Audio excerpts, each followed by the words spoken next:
What's going on, guys? So today's video is going to be all about openers, and it's actually coming out at a really convenient time because this is something you're going to want to understand for when live fire drops tomorrow. So this is a really exciting time to be playing Titanfall because this is kind of be the new competitive mode. It's going to be really fast paced.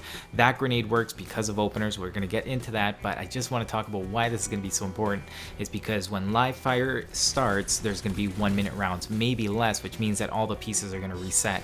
So when I'm going to be showing you guys these openers, I'm going to make general principles of how you're going to be able to pretty much make your own openers, but understand the beginning of a match a little bit better. Alright, let's get into casting this because I pretty much just cleared out half this map. From here I get to make the decision, am I going to chase them down or pretty much double back on what I've already covered? I'm going to go for the cutoff here. Now, determining the spawn point is a little bit easier if you know what you've actually covered yourself, as well as then filling in the gaps with your teammates. If you've ever played an RTS game, you know the fog of war. If you've just crossed something, you're more sure that that's actually empty. And then you can also gather more information from where your teammates are. If they're in a position where it's really open and you don't see any kind of gunfire and they're just chilling, then more than likely that area has no players. But the opening of a round, again, it's important because you're able to predict a lot more things that people are going to be doing. Things got a little bit heated there for a moment.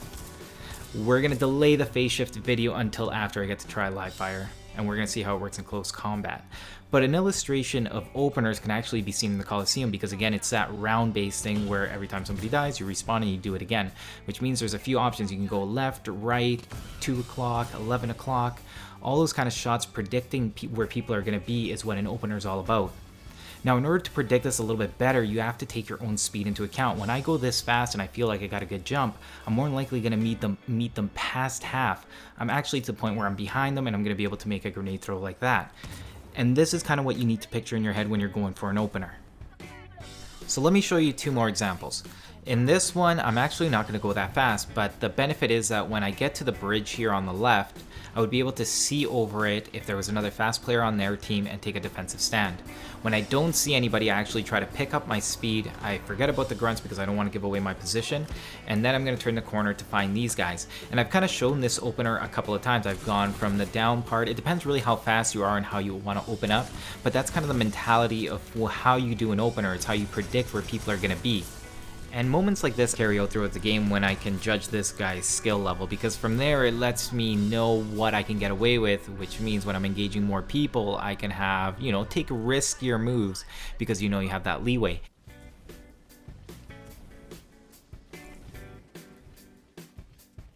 Like right now, this is also a trick. I don't want to go past that because it's just a lot safer on this side, and then I can frag grenades into no man's land. So it's really not always about speed, it's just about knowing where people are going to be. And again, it's usually left, right, and center, and from there you have to take personal experience. You have to see trends in games, how most of the population are going to gauge if you want to get those really high kill streaks. Again, openers is what I said is actually a big part of it. And from here I usually predict them to come out the door, and I'm actually surprised no one was there, and then I get caught with a grenade myself. I end up dying really quick here because I end up getting caught by a combo of a gravity star as well as a grenade, and I didn't end up using my phase shift. And for those people that are saying that phase shift should be an instant cast, no, God! No, God, please, no! No! No!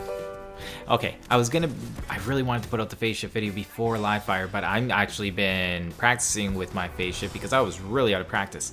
This is a basic opener for me, and I was actually thinking, what if there's a guy in the building? And I'm like, I don't think there's a guy in the building, and yes, there's a guy in the building right in the corner. Because the opener does not end there. When you die, it doesn't mean that the opening is done. It's still pretty early on in the game. I don't think they're back at our spawn. I'm gonna check just in case he is here. Alright, grenade, easy. If there's this guy here, more than likely there's another guy, and from there the spawn point should move directly across from us. Look how many players on my team are right behind me. That's our spawn, so the game usually goes directly across. From there, you should know your basic spawn points if you play Titanfall enough.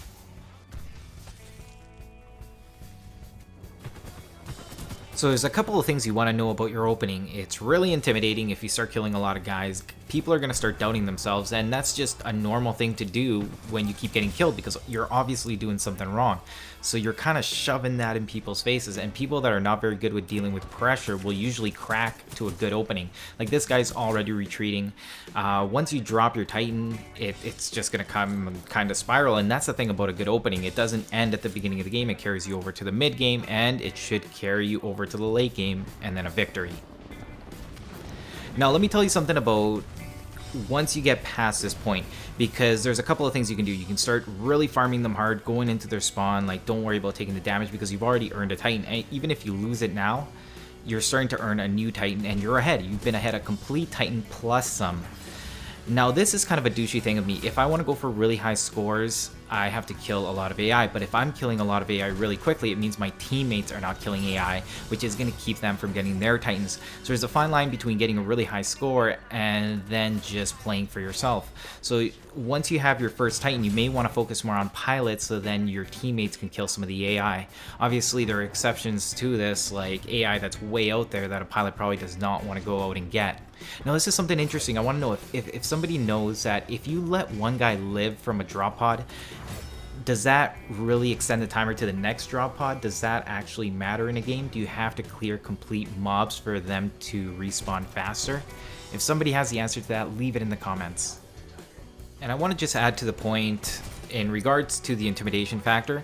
When you actually start queuing up with the same people, then that's where the next level of the head games go, because people start getting a sense for your game style. I have this game where I want to show you guys because adaptive play is super important. Like I've been down in games because people are using strategies that I just don't see too often. But once you make the adaptation, you're able to cue the comeback. And actually a lot of other players are able to do this as well. There's some people that are really good at picking apart your style of play and countering it. And these are next level tactics where you actually get out of your own comfort zone because you found a hard counter to somebody's regular play. Now his Titan is going down. As soon as you see that the other team has a Titan, you want to start looking for him, because if you can gang up on a Titan, it just keeps the Titan advantage. It's not even that these guys are bad players.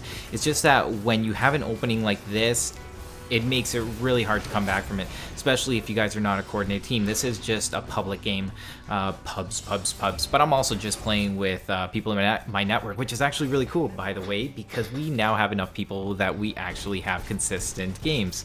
So if you want to jump in on that, add my network is GameInReview, just like the same title as the YouTube. Join in there, and we always queue up the invites after each game, so I'm sure we'll be able to get you guys in. I don't even know what's going on in this game. I think we've just been going on a Titan tear. I finally have the opportunity to do the battery. Every so often I forget, but I didn't want to waste any time. Again, this is just those little advantages. You don't want to waste any time when you have an advantage. You need to just push it. I actually have more examples of openings, but again, the videos end up being too long if I include everything. But let me just tell you a little bit about it.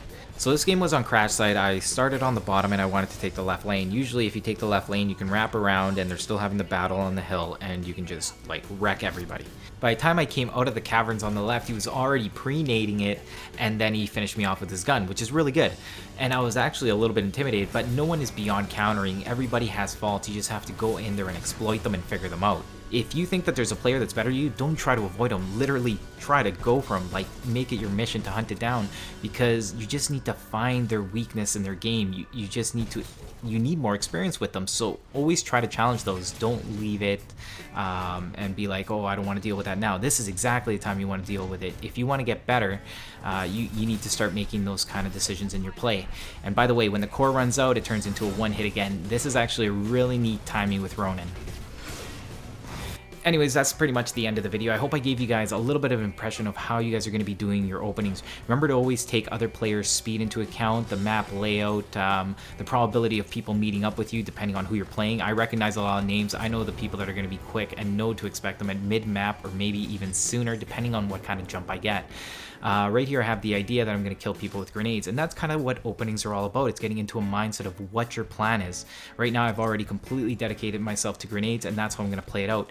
You know what, doing things like this actually does improve my play. I have this video in mind for you guys that is going to revolve around playing to improve versus playing to win, because I think that's where people start plateauing in their gaming, because they're just playing to win without actually making any new corrections to their game or exploring new avenues. We're definitely going to be covering the Holo Pilot again because it is getting a buff in the patch. Don't forget, mobility-wise, we will be covering more, but since the patch is dropping, it means you guys can now customize your controller, so make sure to take advantage of that if you're not using an Elite controller. So we have a lot of stuff on the horizon. I will definitely be dropping some live fire stuff as soon as I really feel like I got a hang of it and I have something useful to tell you. Otherwise, let me know what you guys thought about this episode. Let me know what you guys want to see in the future for this channel. We can always, you know, if somebody gets a lot of upvotes and it's a good idea, I will for sure do it. Make sure to join my network because I'm going to be playing all night. It's definitely going to be all about live fire tomorrow. So thanks again for watching and supporting my channel. I'm Paper, Cut2U. This is Game in Review. And I'll see you guys next time.